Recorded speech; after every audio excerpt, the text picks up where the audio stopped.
I have been with my husband for 5 years, and married for 3 of those years. Our marriage was perfect and we were so happy. It felt like our entire life was perfect. Church on Sunday, loving husband, beautiful home, all of it. A few months into our marriage I became pregnant and my husband and I were overjoyed, and so was the rest of our family. My husband was especially happy after finding out our baby was a boy, as he'd always told me he wanted at least one son. I even started to try to attempt to repair my relationship with my mother so our son could have a relationship with his grandparents. I had originally cut off most contact with my mother due to how she treated my brother when he married his husband, though my brother said he was right with my decision to try to get her back in my life since he still has love for her and my baby was her first grandchild. However, our son ended up stillborn, and it broke me. I fell into a depression and even at one point considered taking my life, but my husband was there for me during all of it and we got through the grief. Our marriage felt stronger than ever and life started slowly feeling beautiful again, even if it no longer felt perfect. About 5 months ago I found out I'm pregnant again, and then found out soon after that we're having triplets. My husband and I were over the moon and he was the most doting and loving husband. Since we had always said we wanted 2 to 3 children, we agreed we wouldn't try for any more children after this. Because of our and our family's excitement for the triplets, we decided to throw a baby shower and gender reveal party. We trusted my brother with the genders of the triplets and he bought some confetti cannons with the colored streamers inside. The baby shower went wonderfully with my parents, in-laws, my brother and his husband and their daughter, and tons of friends and extended family. It was like a dream come true and I was so excited for the gender reveal. I don't care what the gender of our babies was, I just wanted healthy little babies, but my husband was excited for potentially 3 sons. When the time came, my husband and my brother all shot a confetti cannon and all 3 shot out pink confetti. I was so excited and so was my brother, but my husband screamed at the top of his lungs and hit the table in front of us, hitting it so hard that it actually broke. He screamed at me that I was supposed to give him at least 1 son because I unalived his first one. That's when I burst into tears. I had been so broken up about our son's stillbirth and a part of me had felt it was my fault. And now my husband, the love of my life, telling me that it was. My brother immediately stepped in and tried to get my husband to calm down, but my husband shoved my brother, so my brother instead pulled me inside where I cried in the living room while my husband's mother tried to calm him down. I could hear him screaming outside about how 3 daughters are too many, how he doesn't want 4 kids but he also wants a son. Ever since that moment, my husband has hardly talked to me. He's been sleeping in the guest room and when we do interact he's clearly upset and mad and tries to argue with me. I tried to talk to him about it and asked about how he'll be with our 3 daughters, but he spat at me and told me he will provide them shelter and food, but he isn't interested in daughters and doesn't plan to have a close relationship with them. That sealed the deal that I wanted to divorce him and I cried myself to sleep last night. Earlier today I confided in my mother and mother-in-law about all this, but they told me I can't divorce my husband just because he wants a son. I don't want my daughters to grow up in an unloving household where their parents constantly argue and their father doesn't love them. The moment my husband said I unalived our son, I felt as though I lost all love I had for him in an instant, and I don't want my daughters to be in that kind of household. However, both my mom and mother-in-law say it's just natural for men to want sons and that at least he isn't saying he'll mistreat them. They treated this as absolute fact and acted as though I was just a silly little girl who didn't know anything. I felt incredibly small and stupid. I don't know what to do. My mother and mother-in-law make me feel like maybe I'm overreacting to my husband's behavior, but my brother says this is not normal as he and his husband are both men who absolutely love their daughter. I'm also not sure of what I'll do with myself if I divorce my husband. I don't work and I'm not sure how I'll be able to find a job that can support me and 3 babies all on my own, or how I'll make time for all of them when I have to work. I feel so lost and helpless. Update. I went to my brother's house. We talked for hours through the night and came up with a plan. I am going to divorce my husband. He's shown the kind of man he is and I don't want to live in or raise daughters in that kind of environment.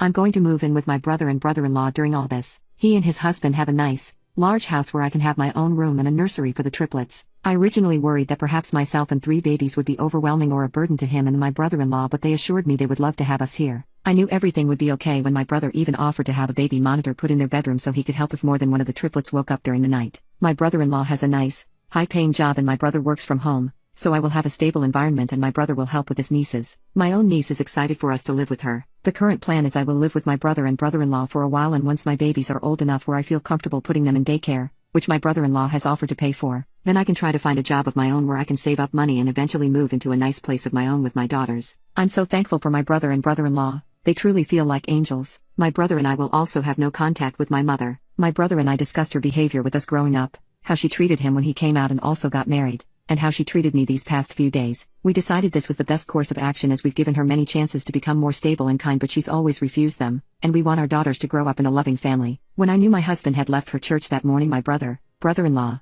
and I went to my house and got all my important things such as documents, clothes, and things that are special to me as well as all the baby things. My brother-in-law's mother watched my niece while we did all this. She's a kind woman and has offered to be a grandmother to my own babies, which I happily accepted. I will admit that I cried. I've cried a lot lately, but mostly happy tears. Because my brother and I didn't go to church, my ladies' Bible study group texted me and asked if we were all right and if we needed anything. I texted them back and told them the truth and what happened, and they were all horrified. They told me they support me and are proud of me for taking action, and are now even planning a bake sale at the church to help raise money for me and my babies. Also, apparently when my husband went out to lunch after church with his men's Bible group, one of the other members is husband to one of my friends in my Bible group, and when he found out what happened he yelled at my husband so much that he cried. I got a little bit of joy out of hearing about that, not going to lie. My pastor even called me and asked if I was okay, and he let me know that I'll always have people who support me at my church, which I'm very grateful for. After my husband came home from church and saw that most of my stuff was gone, he blew up my phone. But my brother-in-law called him for me and said that he would pay for my husband to get therapy for his grief over our son, and also told him to leave me alone. My husband has not tried to contact me since, and he has yet to give my brother-in-law an answer to his therapy offer. All in all,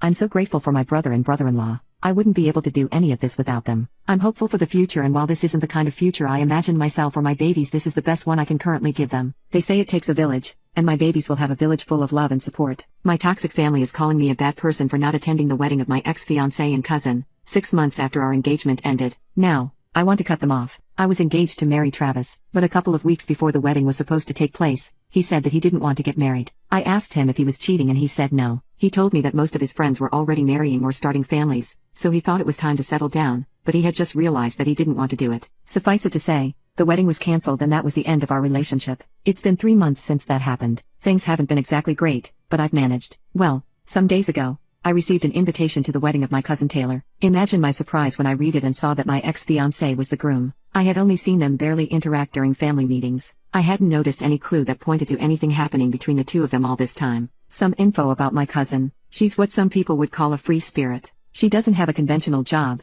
She works as an artist. She dyes her hair in unusual colors, sometimes blue, sometimes green, and dresses extravagantly. Once she wore a white robe. Another time she wore a black leather jacket and spiked boots. She says that she doesn't like following society's rules and that she only follows her own code. Immediately, I called my parents. I asked them if they knew something about Taylor's relationship with Travis, and yes, they did, and they hadn't intended to tell me because they figured out there would be no positive outcome to it, but they also made it clear that they expected me to come to the wedding anyway to show support to my family. At this point, I lost it and shouted that they were delusional if they believed that I would go to the wedding of my cheating liar ex and his manic pixie dream girl. They said that I couldn't keep holding on to my hatred and resentment forever and that I needed to let go, but I hung up. My extended family has been blowing up my phone since then, saying that I'm a bad person if I don't attend. Update: I'll be distancing myself from my parents and extended family, at least for a while for the former, indefinitely for the latter. I also told my friends about the whole situation, and they were even more pissed off. I told them about going on vacation during the week of the wedding, and we've already started making plans. But something else happened in the last few days. I received a call from Travis. He asked me if we could meet and talk. I know it was probably stupid of me, but I accepted. We met in a public place,